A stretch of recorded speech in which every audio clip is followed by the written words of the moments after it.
Here we go again, folks, and we are finishing up our unit on uh, atomic basics and nuclear chemistry, and we only have a couple concepts left, but I thought it might be a good idea here to give us a summary once again of nuclear chem. So here we have nuclear chem, right? We started off, and the first thing we wanted to do is say, hey, there's a difference between a chemical reaction and a nuclear reaction, right? We said the chemical reaction involves electrons, and the nuclear reaction involves the nucleus, the changes to the nucleus. And then we said, hey, there's some nomenclature that we need to know. There's some things, some basic concepts that we need to know if we want to talk about nuclear chemistry. And we said we have this idea of a radioisotope.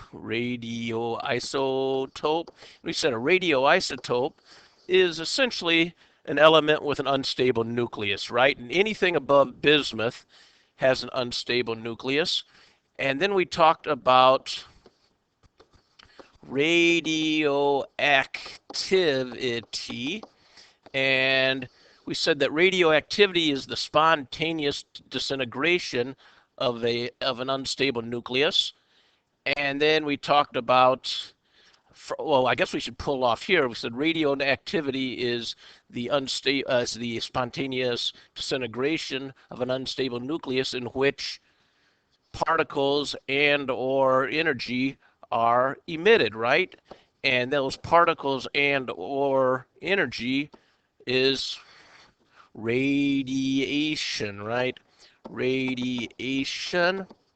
And we talked about four types of radiation. We talked about alpha, and we said alpha was when the nucleus emits a helium nucleus. Beta, beta is a case where I have a neutron that becomes a proton and an electron, and the electron is emitted. We had positron radiation, and that's a case where I have a proton that breaks down into a neutron plus a positron, and that positron is emitted, and my symbol for that was EU0 plus 1. And then we had gamma, right? And we said gamma is just the release of energy from my nucleus, and it does not lead to, what do we call that? A transformation, right? We said we can have transformations that because of radioactivity, we can have some transformations, not transformations, excuse me, transmutations, right? And when I have a transmutation, the element is changed to a new element, so one element becomes a new element, right? That means that number of protons must change.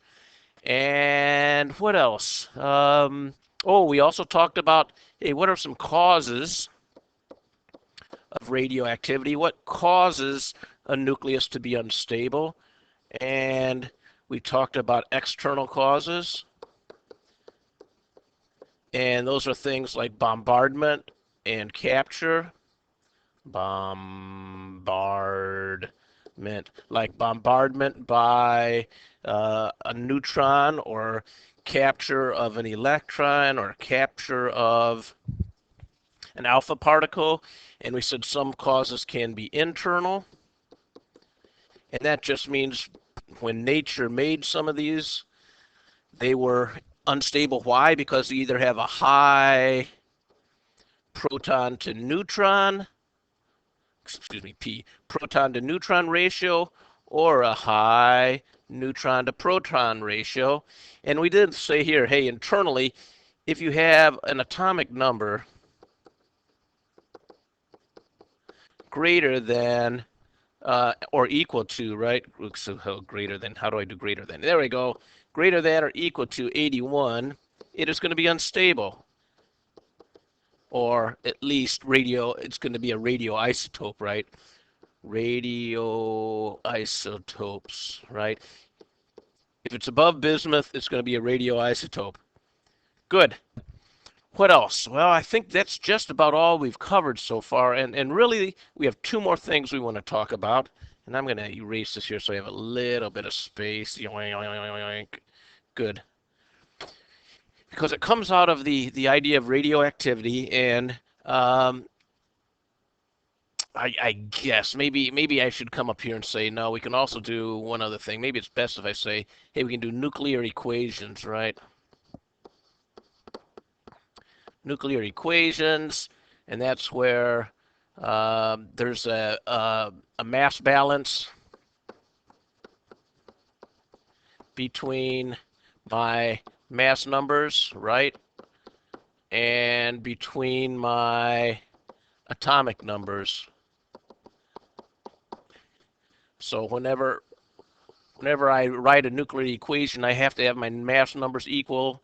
The reactant side has to equal the product side, and my atomic numbers have to equal each other. Good.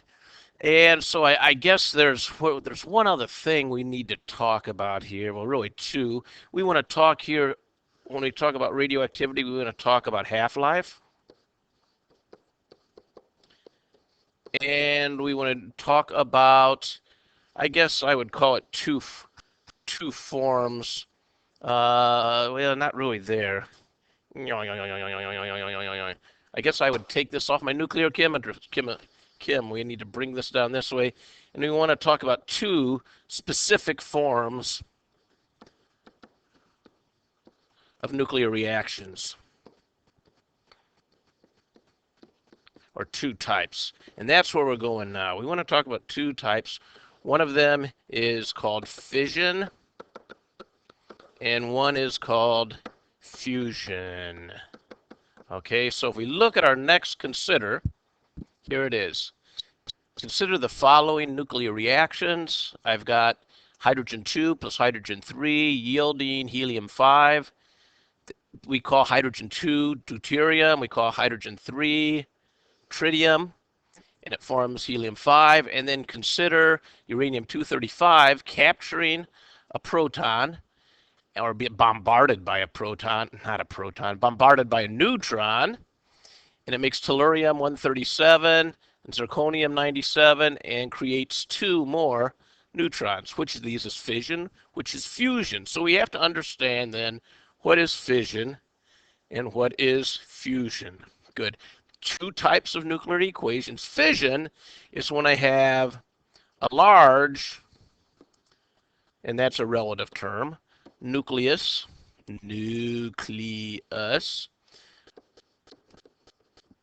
which breaks down into smaller nuclei.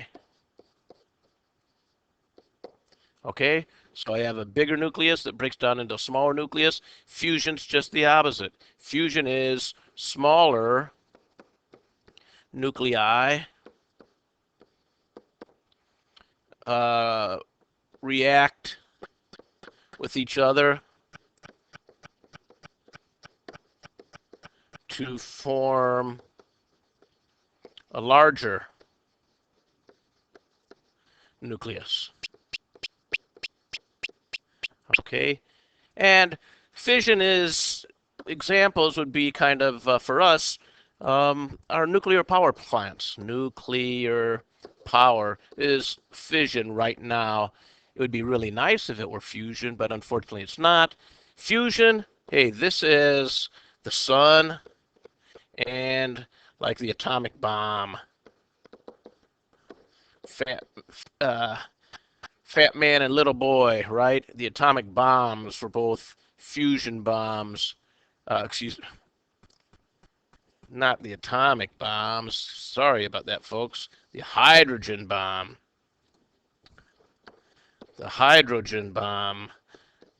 Teller's baby. The hydrogen bomb was fusion. Hey, my atomic bombs, Hiroshima and Hiroshima, were fission bombs. Great. So there we have it. Fission, you have a big nucleus breaking down into smaller nucleuses, nuclei, not nucleuses, and that is nuclear power, the atomic bombs, and fusion, two smaller nucleus that fuse together to make a bigger nucleus, and that's what's happening in our sun, and that's what happened with the hydrogen bomb. Okay, so let's analyze our consider. So what do I have going on in the first case? I have deuterium and tritium, hydrogen 2 and 3. Those are smaller nuclei, and they make it bigger. So what happens when I have smaller making it bigger? That is fusion, right? Good. In this case, I have a big nucleus, and what happens? It forms two smaller nuclei. This would be fission, the breaking up of my nucleus. All right? What can you do? Here you go. Take a look at this. You tell me what you think.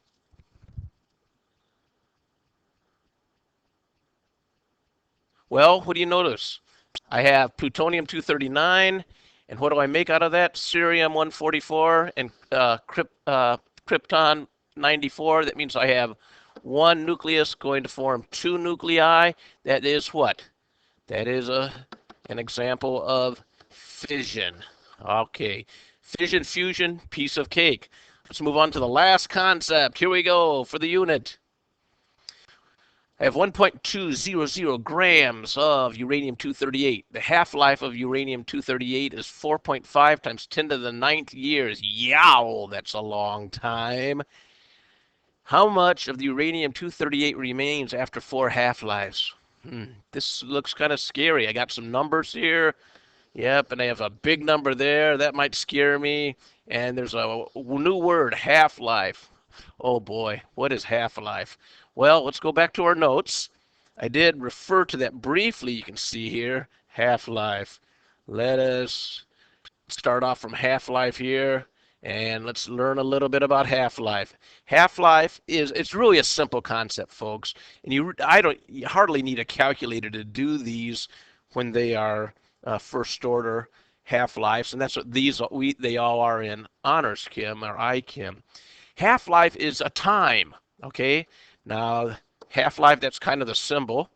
Half-life, it is the time it takes for 1/2 of a sample of a radioisotope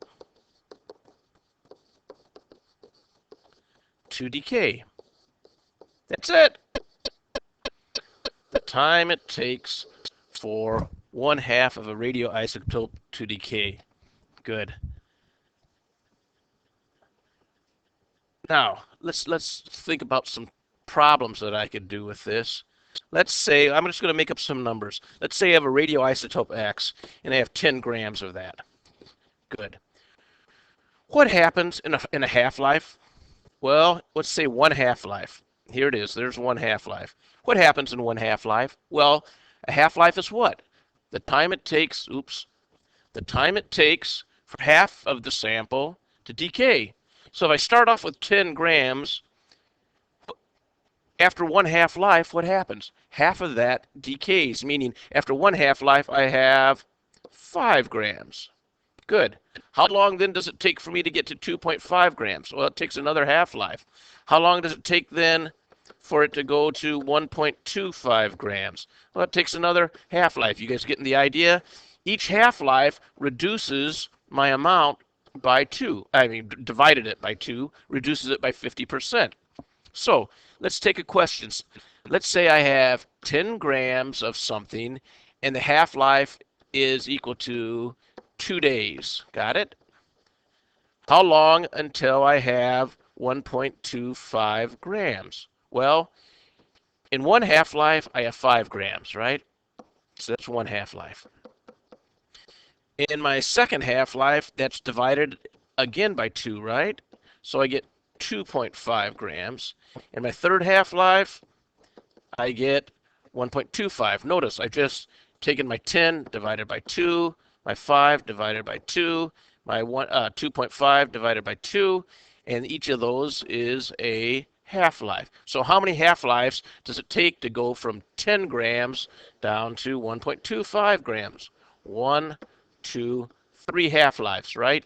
Each half-life is 2 days. So I have 3 times 2 days. And what's my answer? 6 days. That's it. That's how easy half-lives are. Okay?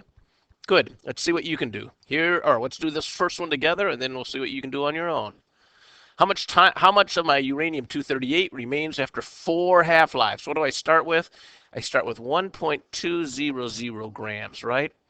So after 1 half-life, T1 half, right? After 1 half-life, what's left? 0.6000 grams, right? After a second half-life, what's left? 0.3000 grams. After a third half-life, what's left? I divide that again by 2, 0.1500 grams. And after my fourth half-life, how much is left? Oh, we've got to divide 15 by 0.1500 by 2, 0.07500 grams. I believe that is the correct answer, right? There we go. How much of the uranium-238 remains after 4 half-lives? Let's make sure I don't want to mess up my division, but I think I did that right. Yep, good. Now, let's look at the second question. How many years does it take to reach this amount? Well, that's a piece of cake. I have 1 half-life, 2 half-lives, 3 half-lives, 4 half-lives.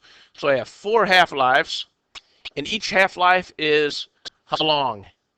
Each half-life is 4.5 times 10 to the 9th. 4.5 times 10 to the 9th years. And so I do that multiplication. 4 times 5 is 20. Carry the 2. 4 times 4 is 16, 18 times 10 to the 9th year. So 18.0 times 10 to the 9th, or 1.8. I can only have 2 sig figs here, can't I? So we're going to have to get rid of that 0. So 1.8 times 10 to the 10th years. Sounds good? That's my answer. You guys try this one. Put me on pause, and when you have the answer, unpause me. Well, did you have any problems with this? I hope not. Just go ahead and don't try to do anything complicated. Make it simple, right? We start off with 0.2400 grams. I have 6 half-lives. Okay, so that means 1 half-life, and after 1 half-life, I have 0.1200 grams. 2 half-lives, 0.06000 grams. 3 half-lives, 0.03000 grams.